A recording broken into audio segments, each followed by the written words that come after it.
Hey guys, I am so excited about this episode of Crazy Blessed, and here's why. So, usually I'm coaching you, right? Well, guess what? Not today. So, I actually asked my business coach, Kris Plachy. She's incredible. She's a life coach, business coach. She is rocking it, y'all.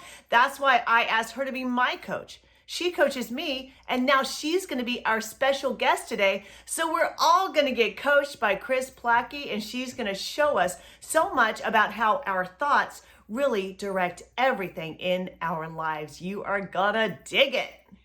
Kris, I am so excited that we're talking today. First of all, I feel like I'm showing up for just another coaching session. Like you're gonna coach me. I can't wait. Let's go.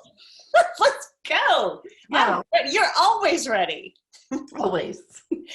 So I'm so grateful that you're coming on board, not just to really coach me, because I'm planning to get all the goods out of this time, but also to help coach all the people who are struggling with feeling stuck. Sometimes I think that's the biggest thing that stands in our way is not this like, oh, what will happen if I do this? It's just this paralyzing fear of, I don't know what to do. I'm totally in this pit of feeling stuck.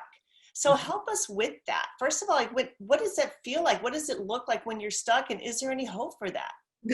Is there any? Nope. Is there hope? Yeah. This will be the shortest podcast ever. No hope. Of course, there's always hope. You know, the thing about being stuck is, first of all of us can relate to that. I don't think it matters. You know, I have the benefit of coaching very successful female entrepreneurs who on paper look very successful and happy and all the things. And, you know, behind closed doors, there can be moments of perpetual fear, overwhelm, confusion, imposter syndrome. And so for anybody to assume that this isn't a normal part of being a human, I think you do yourself a lot of disservice. So when you feel like you're stuck, and what I think of when I hear that is like, I can't take movement. I can't take action forward. I'm confused. I don't know what's right. I doubt myself. There's a lot of mental sort of negative spin, right? A lot of spinning. And that can be really triggered by any kind of life event, or and frankly, it can even be triggered by success. It doesn't have to be negative. Yeah. Right? Yeah. There's so many things that I can share with you about it, but I think the first thing I would say is, if you're listening to this and that's you, it's okay. Yeah. Like the first thing you have to do is drop the judgment. Yeah. Of feeling like you should know better, or you should be better, or you should be doing better. Because mostly as women, we believe that we can figure anything out. Yeah. And everybody else figures everything out, or we figure everything out for everybody else. Yeah. And, you know, what I tell my clients a lot is, you know, I want to be where you come to work out your worry, because a lot of women don't have a place to go to work through their worry. You know, they go with their girlfriends, but that's like venting. Yeah, it's different. Yeah, that sometimes just keeps us stuck. But yes, you know, I coach a lot of moms, and what I often hear is this idea that you say of judgment. I want to touch on that, because so many moms have this idea like, I should have my act together. I should be a better mom. I should know how to do this. And then piling, it's like a shame blanket. You know, we pile on that shame over the problem that we're having, so that we're not really focusing on the problem. We're just focusing on how we feel about being stuck in the problem. And then we'll stay there, and we'll start with the buffering activities. We'll start with the distractions, just so we don't have to feel that guilt of not showing up. Oh my goodness. That's so true. Absolutely. So true. And then we feel worse, because then when we talk about using the word buffering, right, then we do the thing that we really don't want to do, which is, you know, eat the Oreos or buy things or whatever it is that we do to distract ourselves. So whatever it is. In the coaching practice that I use, the tool that I've learned that I've used forever is called the thought model. And that's, you know, every time I work with a new client, now my clients come to me because they need help managing their team and running their business, right? And creating scalability for themselves. Or sometimes I just come to you and I'm about to lose it. And here I am saying, Kris, please help me. Kris, Kris, help me. Help me. Right. If you could see us, we're like pushing our faces together. It's really, this is a video and a podcast. So if you're listening to the podcast, we're kind of like doing that Edward Munch scream kind of thing. But it's so true. People think, and here's the idea. I want to talk about the model, but one thing that just came up is that so many times we think she's got her act together. This person has her act together. And I shouldn't be feeling this way. I shouldn't be stuck. And people even think that, like, you look at a successful entrepreneur, like you said, it's like, oh, wow, when I get there, I won't have any problems. And, I come to you and it's like, all right, help me work out this crap show, because we all need help. We all get stuck. We all do. And so what you just said is so important, is to be able to ask and show up with your vulnerability, like bring it. Just, I do that with my coach. I show up and I'm like, okay, this is ridiculous, but I need to talk about it. And, she just holds that space for me and gives me a different perspective, which I, of course, always feel better. I need new thoughts. Like if I were going to try on new clothes, if I need a new outfit, I go in and I put different things on, and then I pick the one that makes me feel good, that I love. And that's what I think about thoughts. Like, the thoughts you're thinking right now are just making you feel like crap. Let's find a new thought. Yeah. And one that you can believe, and not one that's like Pollyanna and positive, fake. It's really just, sometimes it's a half of a millimeter over, just another slight way of thinking about something that gives you relief. Yeah. And when you think differently, you feel different. And when you feel different, you take different action. So if you're feeling shame or overwhelm or confusion, just be honest with yourself. What do you do when you feel that way? And most people would say that behavior that they do is not something they want to do. It's like when people say they're eating against their will, or they're complaining against their will, or they're judging other people is something sometimes people do, and then they feel terrible afterwards. And that's really just because this emotion is triggering that behavior. So the way we break that cycle is we think, okay, what am I telling myself every day? If I'm telling myself I'm a terrible mom and I should know better, and my kids are never, I better start investing in my kids' therapy fund.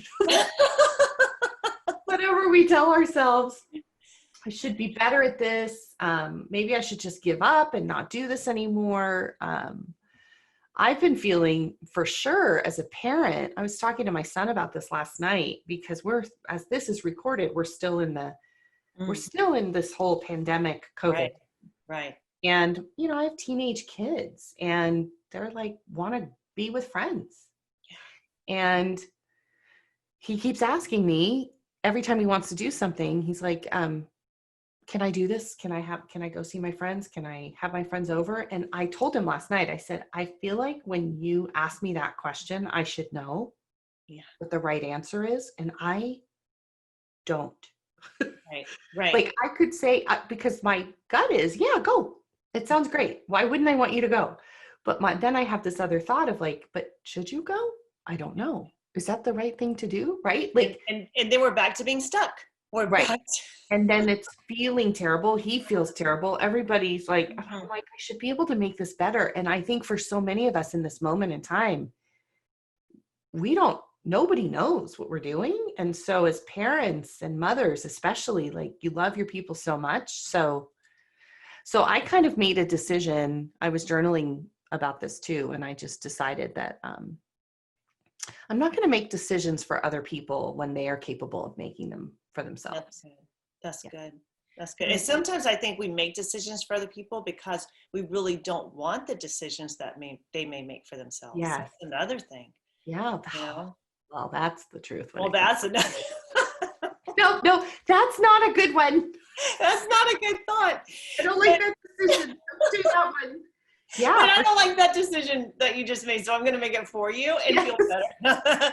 But all the things we tell ourselves, and I think if we can just really be raw, vulnerable, and Mm, just look at our thoughts mhm. the same way, like you said, we would look at clothes in the mirror and say, I don't Yeah. really like the way I feel in this thought. Yes.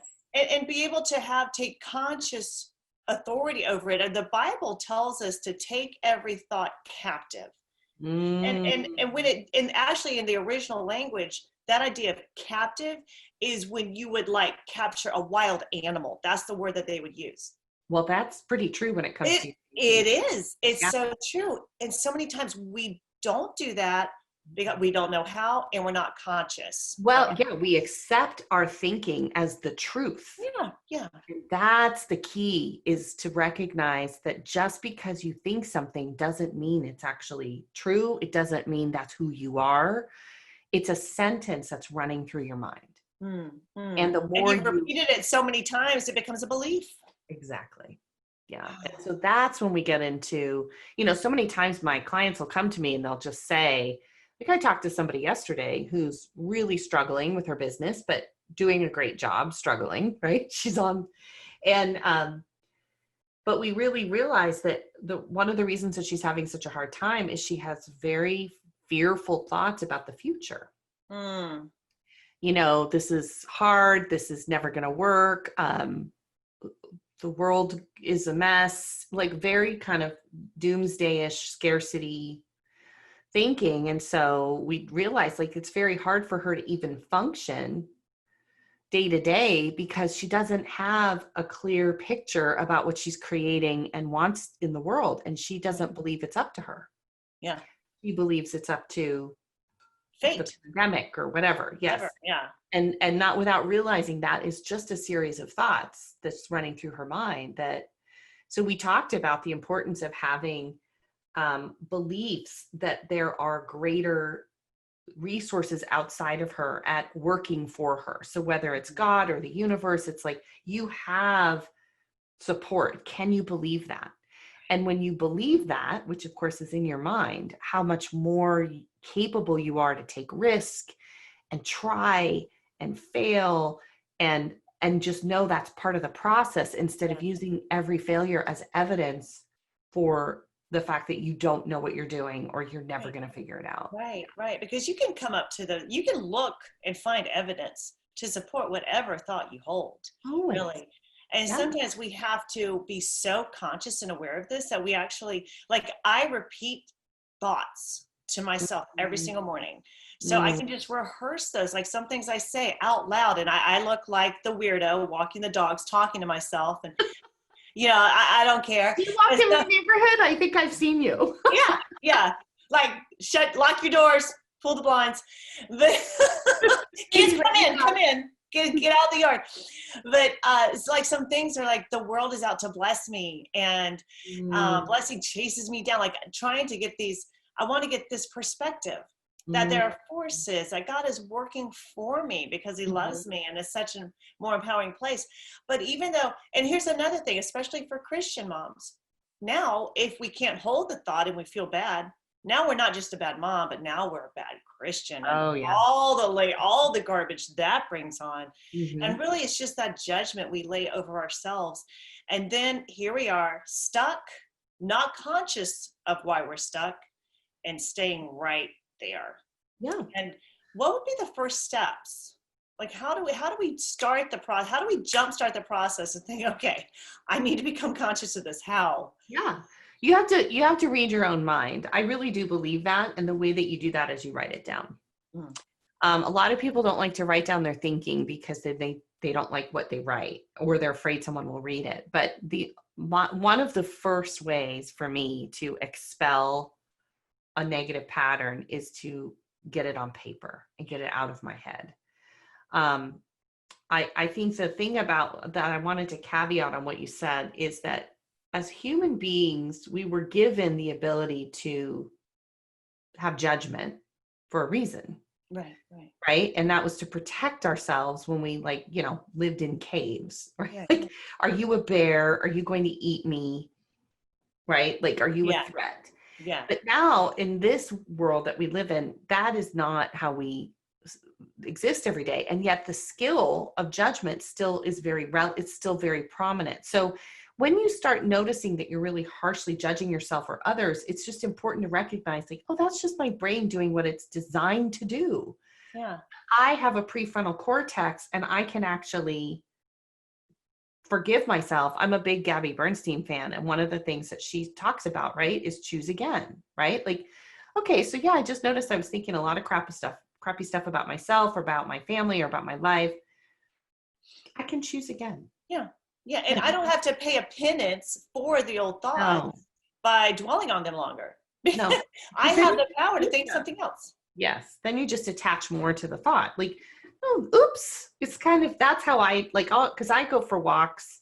I also am a little bit of a crazy lady, but I don't talk out loud, I suppose. But my whole walk is, I listen to a walking meditation that Gabby does. I listen to morning mantras. And I'll notice my brain, like here she's saying, you know, miracles are normal and I'm a super attractor. And she's saying all this stuff in my ear. And I'm thinking about my neighbor who pissed me off yesterday. Right. And I'm like, oh, wait a minute. Come on back. We're going to talk about, we're listening. Right. And then I always have to look back up at the sky and it reminds me, I don't know, it just reconnects me to that. So I do think you have to. So the first step is you have to be willing to listen to your own thinking and write it down and not allow that to be heavy. It's a release valve, not a judgment exercise. Yeah. And sometimes it can occur just that quickly. Like you say, oops. Like it is funny because I have my little sounds, like mine's, huh. Like, like sometimes a thought, and just behind that, huh, that's actually a thought of taking this, whatever is I'm holding in my head and kind of pulling it out. I think about the Harry Potter. Yes. When he like pulls the thought out, like get the magic wand and pull that thought out. Oh my gosh, I know exactly what you know what I'm talking about. Like I bet when you saw that, you're like, yes. Extract the thought, please. Yeah, you just like pull it out and say, huh, where did this come from? And do I really want to hold it? Or just the little shifts, like if something attacks you, you feel under attack, it can just be like something to learn from. Like just those little shifts where we take authority over it and we don't just sit there in the stuck. Right. Well, I can hear people there's always people who hear me talk about the thought model in this way. And they say, so in case you're listening and this is your thought process, or in case you're watching, that's all true and great and well and good, but you don't understand my circumstance. Right. And so the truth is you're right. I don't, and I never would try. But what I do know is that facts are neutral. And we have so many examples of that happening just in the world today that we can look at, that you can see something that happened in the world and people make it mean something different. So whatever you have happening in your life, if you have a child who is sick, if you have a child who is going through their own really hard time, if you have a marriage where you and your husband argue, if you, I mean, the list could go on. Yeah. The neutrality of that circumstance, of that moment, is always in the facts. So husband yelled, child cried, I cried, right? Like what happened? Facts are neutral. What we make them mean is what either drives joy or pain. Yes. And that doesn't mean that there aren't times in our lives that pain is very relevant and necessary. Like it's okay to feel anger. It's okay to feel sadness. It's okay to feel shame. Yeah. You will recover. You can do the emotion. You don't have to hide from it. You don't have to bury it. You don't have to buffer it. Yeah.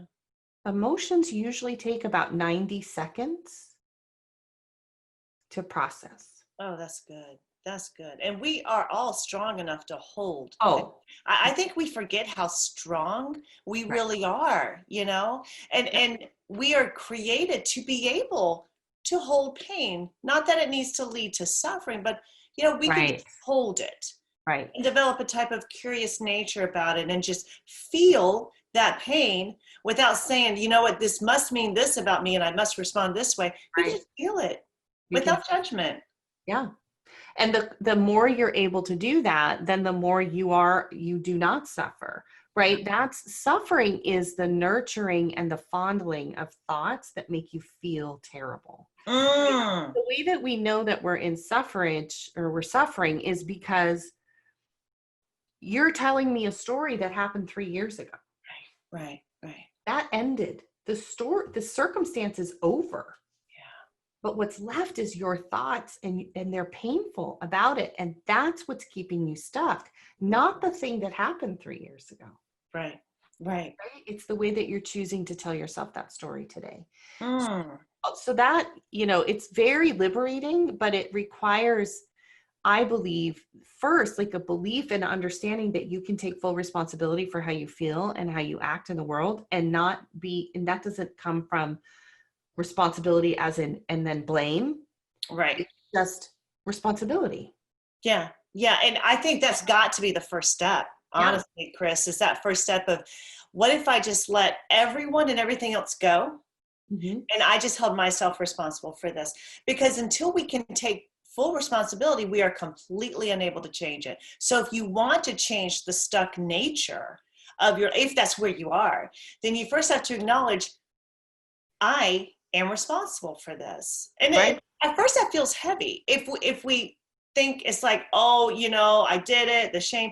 But what if we just allowed it to actually create freedom in us to say, wait, if my thoughts created it, my thoughts can also uncreate it. Yes. Yeah. And I love that you just said that, because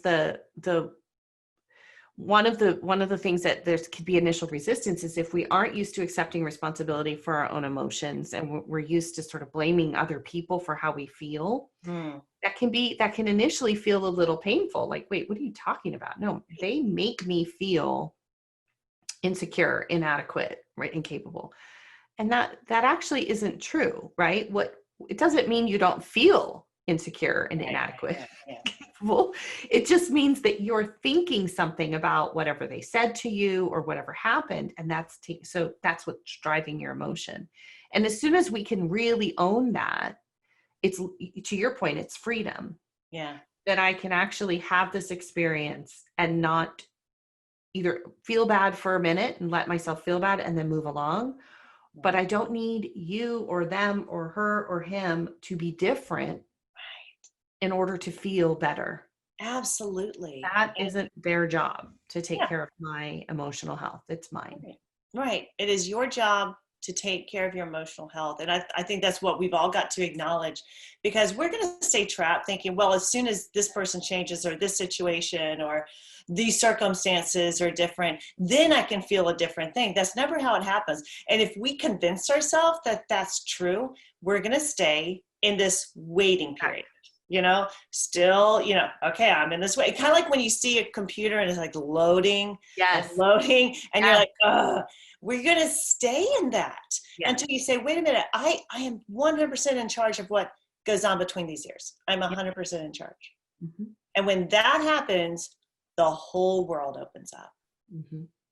Yeah. I was just talking to a client right before this call, and I've had a series of calls with my clients this week. And, going through the initial phases of the pandemic, we all worked really hard to figure out, and some businesses were way more affected. Some families were way more affected. Some states, everybody's experience has been different.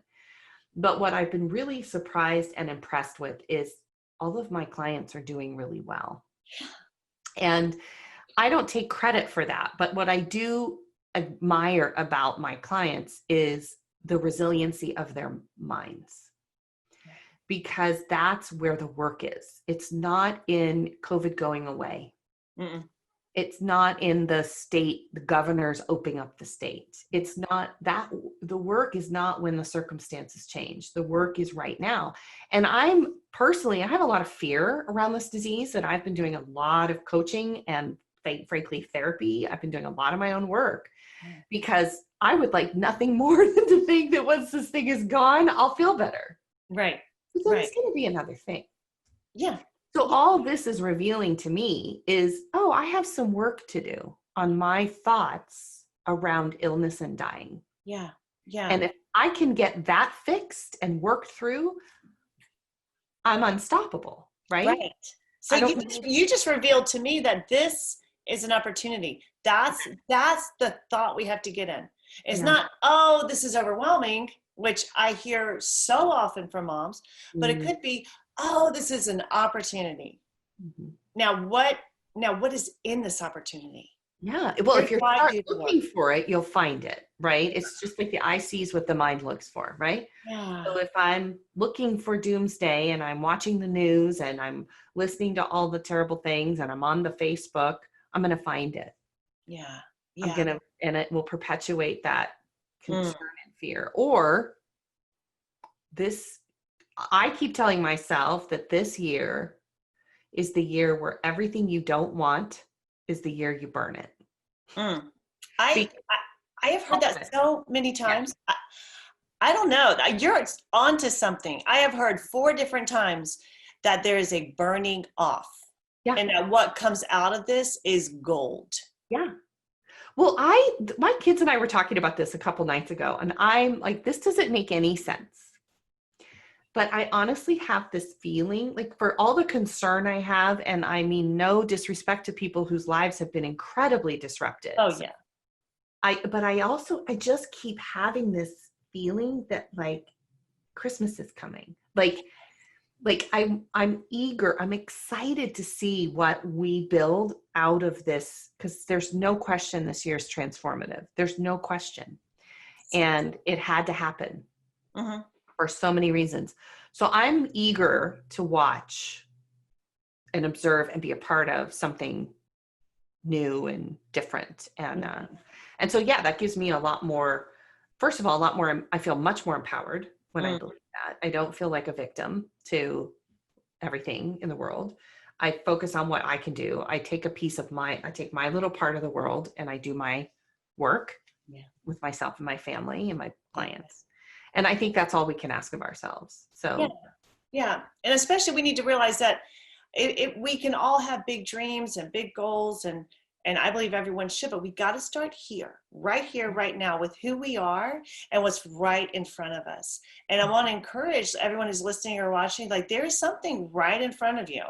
I guarantee there is an opportunity right now to work around your thoughts and to get unstuck. Stuck does not have to be your life. No, it can just be an opportunity.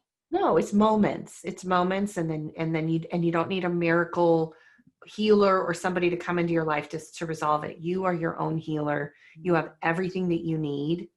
You go in, you find your faith, you find your teachers, and you do that work. You invest in yourself. Yeah. So good. So I remember reading in the Bible that we have the mind of Christ. And when I read that, I was like, wait, his mind is in me. Like, I can actually go inside and allow God to do that healing work if I can tap into that mind that he gave me.